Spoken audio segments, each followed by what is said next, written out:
Ce journal vous est offert par le FPI, Fonds des promotions de l'industrie, votre partenaire privilégié pour la réussite de vos projets.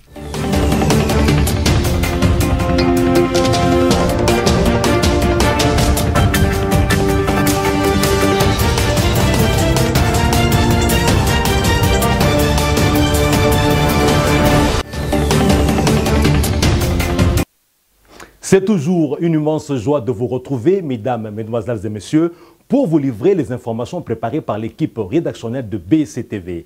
La grande édition de notre journal va s'articuler autour de ces principales informations.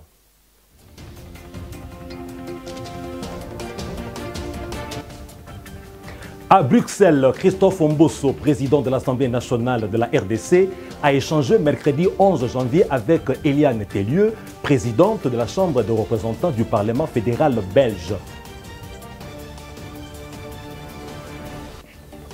Les Quinois s'interrogent sur la parité dollar américain-franc congolais. Les cambistes indexés se sont exprimés sur la question ce jeudi.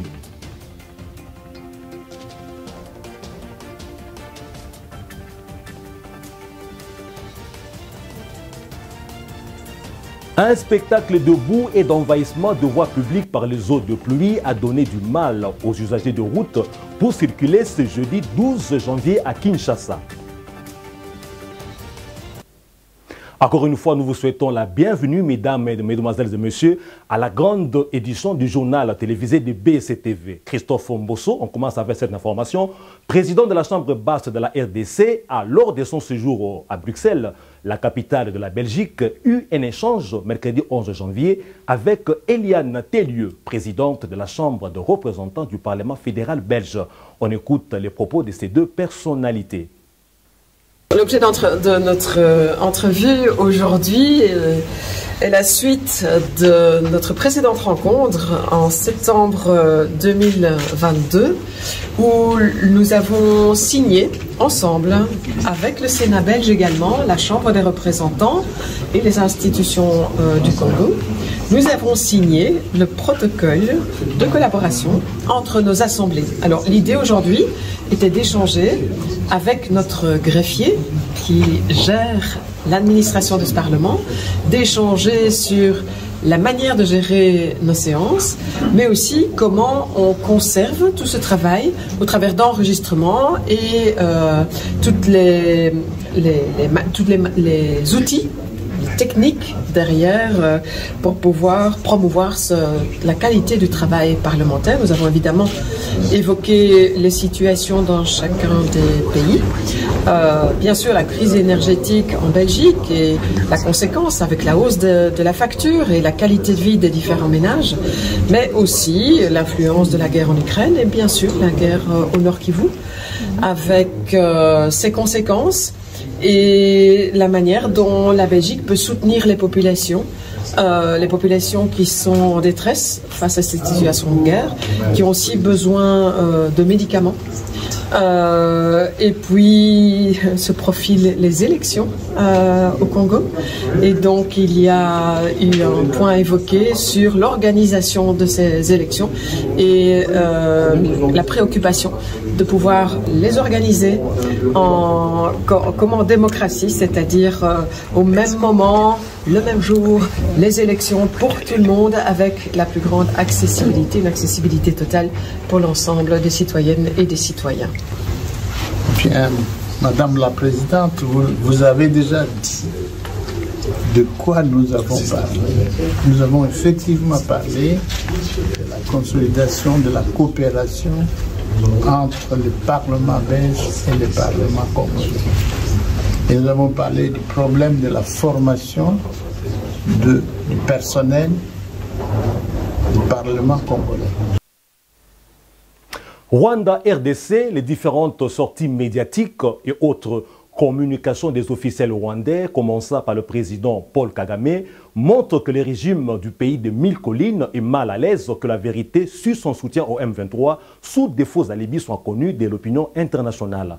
Édito de votre rédaction à ces sujets. Paul Kagame et son régime se débattent comme le diable dans un bénitier pour que la vérité dont le terrorisme du M23 offre dans la RDC avec son appui avéré soit embrouillée ou cachée à l'opinion internationale. Toutes les occasions lui sont alors bonnes pour faire gober sa version des causes de la guerre du M23 à l'opinion internationale, malgré les nombreux rapports à ces sujets, depuis Susan Rice jusqu'à aujourd'hui, passant par les rapports mapping qui démontrent combien le Rwanda tue et pille en RDC en se servant de la Libye de la puissance des rebelles FDLR contre le Rwanda depuis le territoire de la RDC. Mais l'évidence s'est imposée aux yeux de tous. La dernière tentative est perdue du Rwanda après un chapelet de réprobations quasi générales dans le monde, et surtout de la part des grandes puissances occidentales comme les USA et l'Allemagne, et cette question de réfugiés congolais au Rwanda, au sujet desquels Paul Kagame a dit ne plus vouloir les accueillir sur le territoire rwandais. Même s'il y a lieu de subodorer une stratégie rwandaise maligne de vouloir envoyer ses ressortissants au Congo, les faisant passer pour des réfugiés congolais, comme il a déjà eu à le faire, à partir du rétro-pédalage de la porte-parole du gouvernement rwandais Yolande Makolo, on a compris que le Rwanda est mal à l'aise que son alibi éternel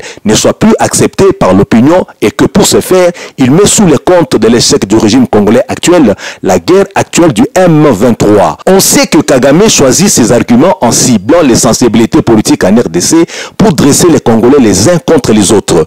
Pourquoi, du reste, s'il connaissait lui les vraies causes de la crise actuelle, il ne l'éclaironnait pas à l'opinion afin qu'on voit si ces causes-là lui donnent raison à lui Kagame d'agresser la RDC sous le masque du M23. Est-ce que sans cette agression, les Congolais se seraient réfugiés au Rwanda?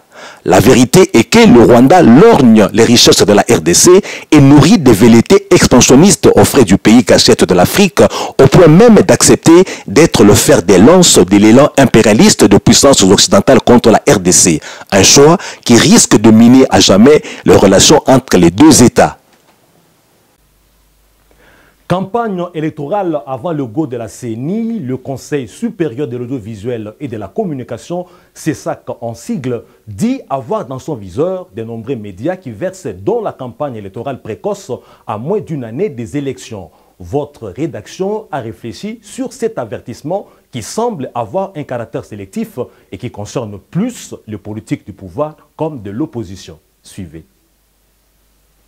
Le Conseil supérieur de l'audiovisuel et de la communication, CESAC en sigle, dit avoir dans son viseur de nombreux médias qui versent dans la campagne électorale précoce à moins d'une année des élections. Selon son observation, des invités profitent de leur passage à la télévision, à la radio et de leur tribune à travers la presse écrite ou en ligne pour annoncer leur candidature soit à la magistrature suprême, soit à la députation nationale ou provinciale, demandant du coup aux électeurs de leur circonscription de voter pour eux. Pire, estime le CESAC, même des présentateurs de certaines émissions radio-télévisées profitent de leur espace pour battre leur propre campagne électorale avant le goût de la CENI. Ils doivent être rappelés à l'ordre au risque de se disqualifier de la course et les responsables des médias devront veiller à ce que des messages ayant trait à la campagne électorale ne passent pas sur leurs canaux pour ne pas être frappés par la loi. Dans une correspondance rendue publique la semaine dernière, est-il médiatisé, Christian Boussembe, président du CESAC, avait attiré l'attention de tous les médias là-dessus. On se demande si le CESAC ne se rend pas compte lui-même qu'il est en train de faire preuve de sélectivité dans son avertissement ou s'il ne cherche pas à favoriser un camp et immobiliser l'autre. Car il est connu de tous qu'un groupe de Congolais, bien avant 2023, peut-être déjà depuis l'alternance, se livre à une campagne électorale avant le goût de la CENI, se servant des médias. Ceux-là aussi sont dans les viseurs du CESAC, new configuration, et que doivent faire les médias si quelqu'un du pouvoir ou un communicateur de l'Union sacrée de la nation se livre à la campagne dans leurs installations? Dans ces cas, le CESAC sévira-t-il contre les médias ou les communicateurs de l'Union sacrée?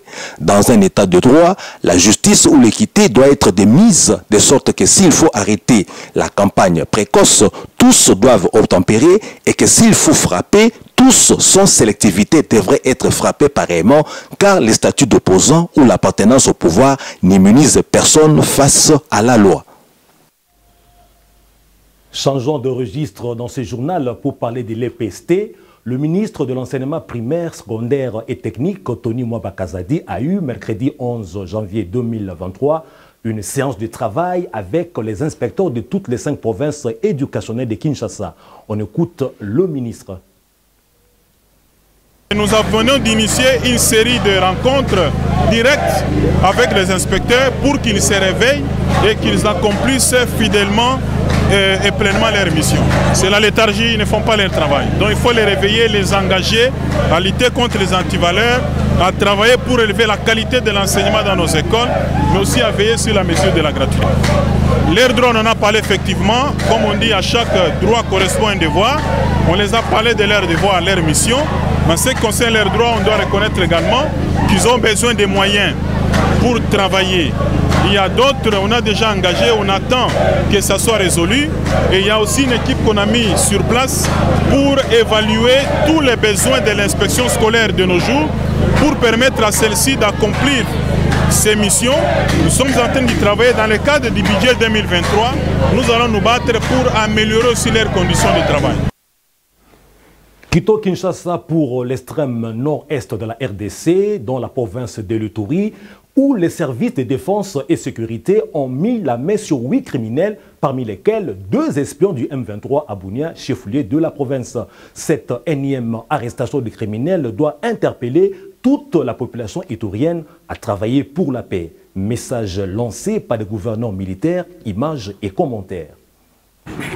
Nouveau joli coup de filet de la police. Supprésumés criminels sont arrêtés en ville de Bunia et présentés ce mercredi au gouverneur militaire.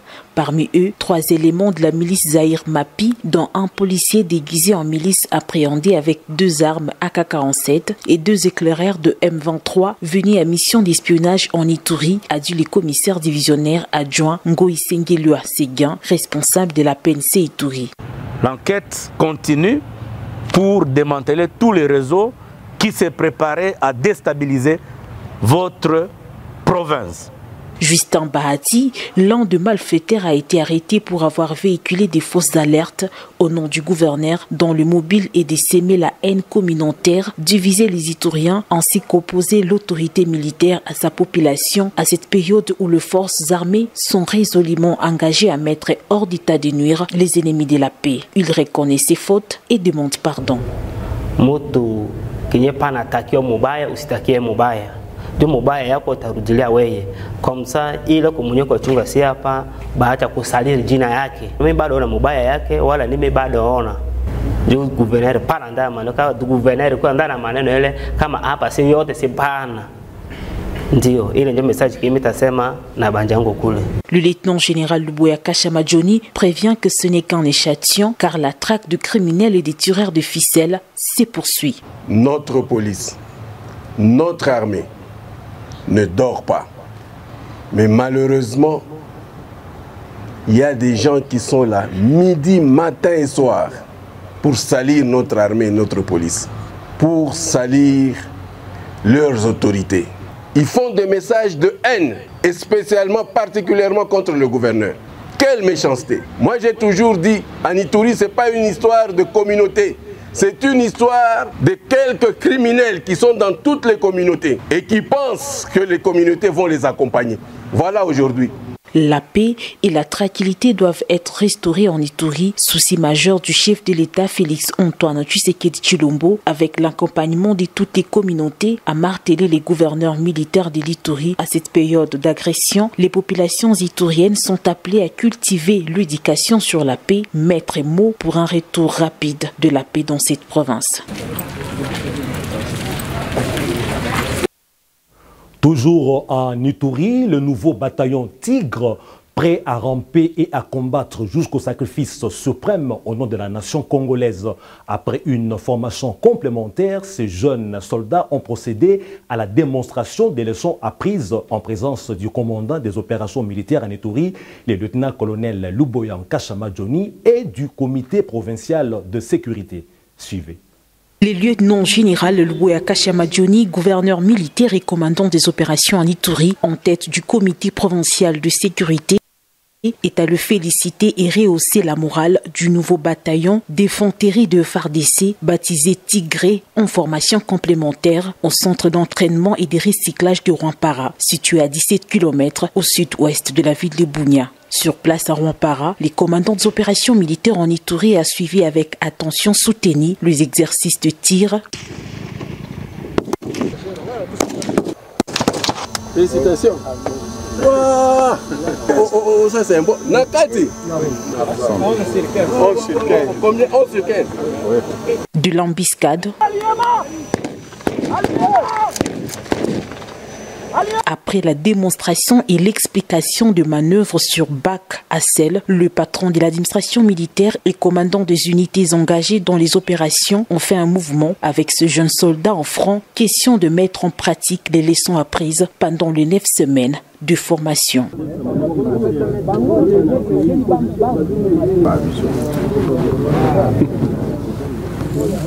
Le voilà du retour, Ménance détruite selon la manœuvre. Les gouverneurs militaires, le lieutenant-général Luboya Kashamadjoni a tenu une causerie morale à l'intention des éléments du bataillon baptisé Tigré.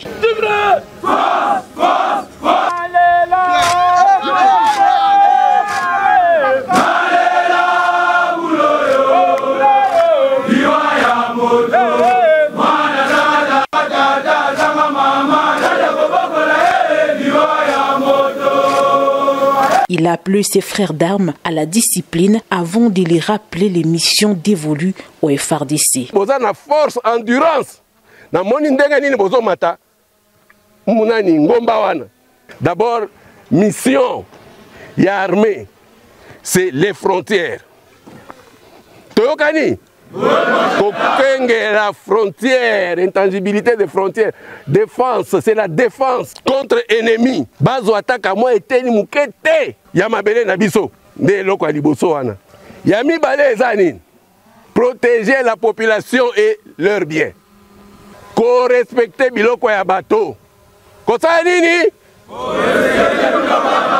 Sachez bien vous comporter avec les civils. Rappelons que ces bataillons venus de Kisangani, après leur formation de base, ont eu droit à une formation complémentaire en nouvelles techniques de tir et de combat, droit international humanitaire, règles d'engagement et des comportements, critères de victoire et d'honorabilité au sein de l'armée régulière de la RDC, lutte acharnée du président de la République et commandant suprême de FARDC et de PNC, Félix Antoine Tshisekedi Tshilombo. Notre devise.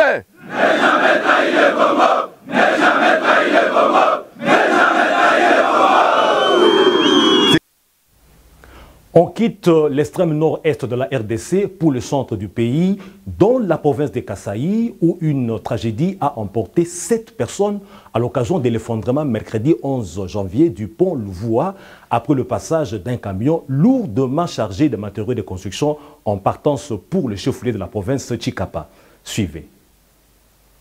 Nous sommes dans la province du Kasaï, située au centre de la République démocratique du Congo, précisément à Chikapa, où un accident malheureux s'est produit et a occasionné de pertes de vie et de matériel. D'après les témoins de l'événement, les ponts Louvoua sur la rivière qui porte les mêmes noms a cédé lorsque le poids lourd, trop lourdement chargé de matériaux, des constructions, l'a traversé en allant vers Chikapa, chef-lieu de la province du Kasaï. Ce que je viens de voir ici est un miracle. Le receveur nous a dit qu'il a demandé au chauffeur de décharger les véhicules. Ce dernier a refusé. Raison pour laquelle ils ont connu cet accident malheureux. Très triste. Selon une autre source, les camions avaient à son bord 10 personnes. L'une d'elles a refusé de traverser à bord de ces tangues, mais les autres se sont entêtés. Que leurs âmes reposent en paix. Vous avez à travers cet élément reconnu la voix de Roger Matadi. L'agriculture en RDC va connaître de beaux jours, car selon la loi des finances de 2023, le gouvernement de la République a prévu un budget du secteur agricole qui a connu un accroissement de plus de 50%. Des détails dans cet élément. Selon la loi de finances 2023, le gouvernement de la République a prévu un budget estimé à 1433 milliards 575 millions 105 639 francs congolais pour le ministère de l'Agriculture contre 684 milliards 650 millions 22 478 francs congolais en 2022, soit un budget en accroissement de plus de 50%. Pour l'exercice 2023, en effet, le gouvernement prévoit entre autres grandes dépenses dans ce secteur 209 milliards 990 millions 980 francs congolais pour le fonds de péréquation dans le secteur agricole, 606 milliards 363 millions 555 201 francs congolais pour les investissements des partenaires extérieurs, 34 milliards 691 millions 834 415 francs congolais pour les investissements sur fonds propres, 429 milliards 453 millions 452 864 francs congolais pour les investissements sur transfert aux provinces et entités territoriales décentralisées ETD, 96 milliards 231 millions 657 174 francs congolais pour les rémunérations ou encore 20 milliards pour les interventions économiques, sociales, culturelles et scientifiques. Seulement, il est à craindre que la situation de l'exercice 2022 ne se répète en 2023. À titre de rappel, en 2022, bien qu'ayant bénéficié d'environ 325 millions de budget, le ministère de l'Agriculture n'a pas vu ses crédits budgétaires décaissés proportionnellement aux prévisions. En termes de chiffres, en fin octobre 2022, rien que 85 milliards 105 millions 618 757 francs congolais, 757 francs congolais avaient été décaissés sur des prévisions linéaires fixées à 534 milliards 766 millions 584 1 francs congolais, soit un taux d'exécution de 15,9% seulement. Parlons taux d'échange dans ce journal. Les Kinois se posent 1001 questions sur la dépréciation continue du franc congolais face au dollar américain. Profitant de cette triste situation, les cambistes échangent actuellement l'une ou l'autre monnaie selon leurs humeurs. À ce sujet, les reporters de BCTV ont rencontré quelques cambistes. Junette Fika signe ce reportage. Chaque jour, depuis fin décembre, les francs congolais culbutent face au dollar américain. À Kinshasa, la population se questionne sur la dépréciation du franc congolais face au dollar. Certains Kinois pensent que les cambistes profitent de cette hausse pour s'enrichir, car les uns échangent un billet de 10 $ à 21 500 et d'autres à 22 500 francs congolais. Quelques cambistes interrogés là-dessus par la rédaction de BSC Télévision s'inscrit en faux et s'explique. Les Cambo, il y a bisoté, parce que nous on ne fait que accomplir autres hommes sur le terrain. Mais si je peux aller un peu plus loin pour dire que taux d'échange, si je me souviens, il y a 8 à 9 mois passés, nati lelo boye changement na yango eza makasi oyo na ndenge moko nanu to mona te na terrain ya échange. Bon, non, c'est le pays, c'est le pays, c'est le pays. Économie sur les bien, très bien. Économie sur les D'autre part, les Kinois s'y plaignent de l'instabilité des taux d'échange par rapport au dollar, qui désaxonne énormément les paniers de la ménagère. Le gouvernement il fallait fixer taux, que non, toi dollar est autant. Les lots ont un dérangement, na façon mususu.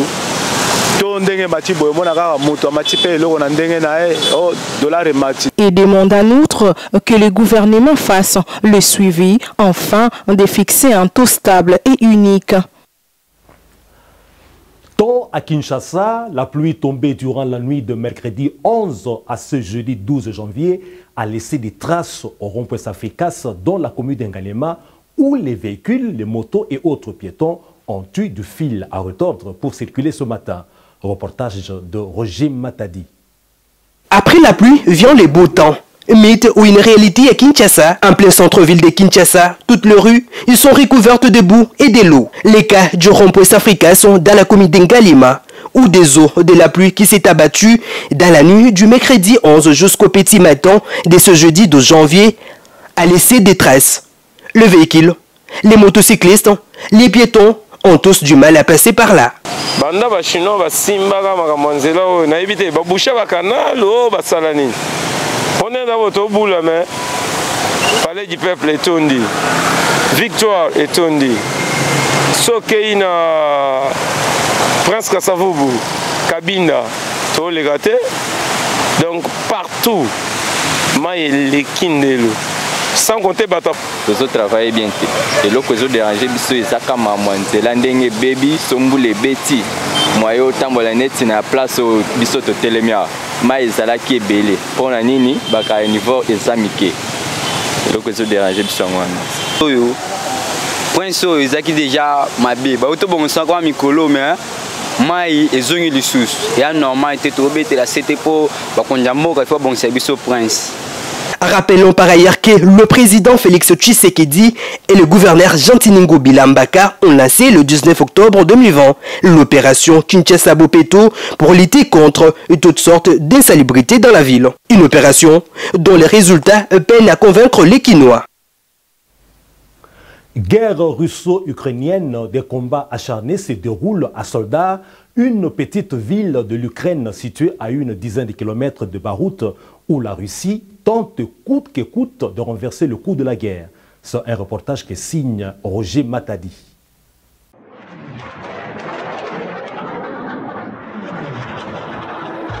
Dans les ciels des soldats, les bruits incessants de frappe. Sur cette vidéo prise par les forces russes, un véhicule militaire calciné sur la route. À Soledar, la bataille est intense depuis plusieurs jours. Nous sommes à Bombas, à l'est de l'Ukraine, où les Russes sont prêts à tout pour s'emparer des soldats. Petite ville de l'Ukraine située à une dizaine de kilomètres de Barout. Ces deux localités sont les seuls endroits du front où les forces russes sont encore à l'offensive. Malgré le froid glacial, une bataille urbaine fait rage et le Russe utilise une nouvelle stratégie pour attaquer. Les Russes essayent d'avancer. Ils se font assommer, ils reviennent. C'est comme une danse. Ce sont des attaques qui ne s'arrêtent jamais. Les maisons de Soledar passent sans arrêt de main en main.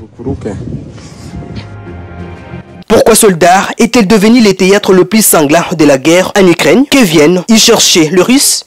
Soledar, en russe et en ukrainien, cela veut dire don du sel. Cette petite ville d'à peine 12 000 habitants, elle est effectivement connue depuis la fin du 19e siècle pour son extraction de sel. Pour une milice privée, une société comme celle de Wagner, qui a déjà l'habitude de se payer sur le dos des contractuels. Les groupes Wagner affirment que les soldats est déjà pris aux mains de Russes. Par contre, les Ukrainiens eux-mêmes continuent à démentir cette version toute la journée.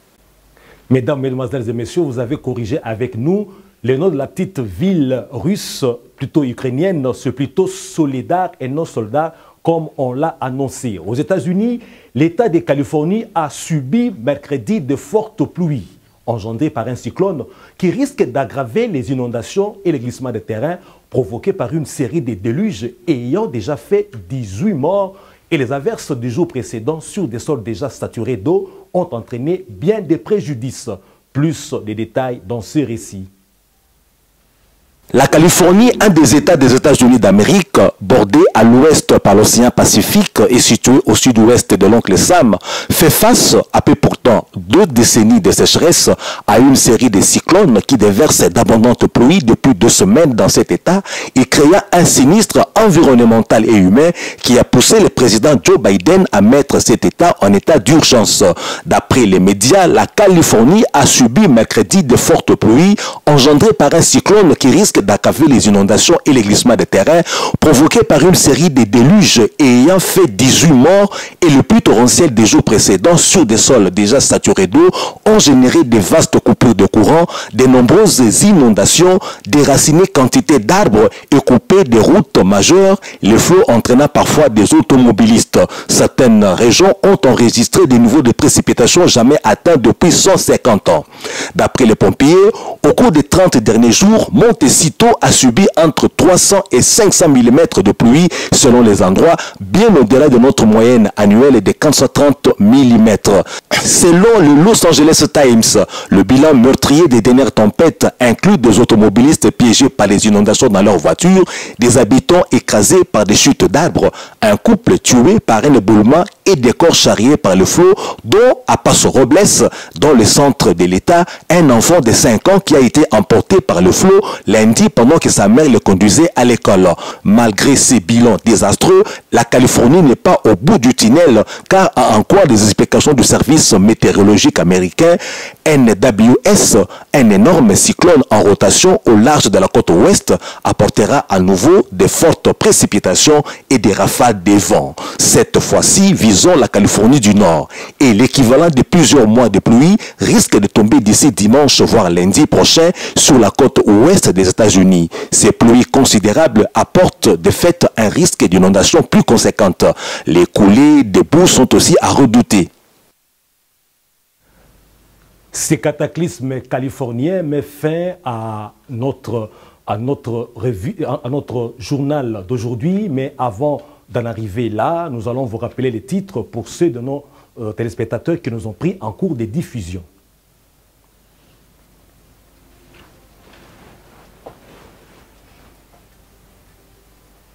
À Bruxelles, Christophe Mbossonko-Dia, président de l'Assemblée nationale de la RDC, a échangé mercredi 11 janvier avec Eliane Tellieu, présidente de la Chambre des représentants du Parlement fédéral belge.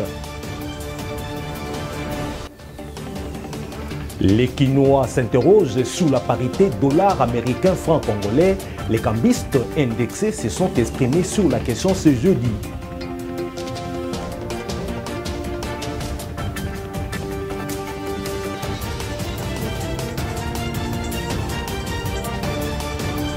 Un spectacle de boue et d'envahissement des voies publiques par les eaux de pluie a donné du mal aux usagers de route pour circuler ce jeudi 12 janvier à Kinshasa.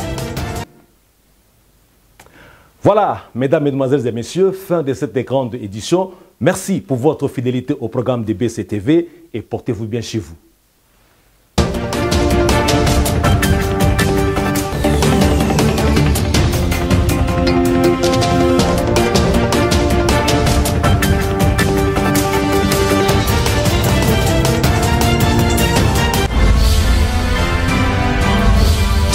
Vous a été offert par le FPI, Fonds de promotion de l'industrie, votre partenaire privilégié pour la réussite de vos projets.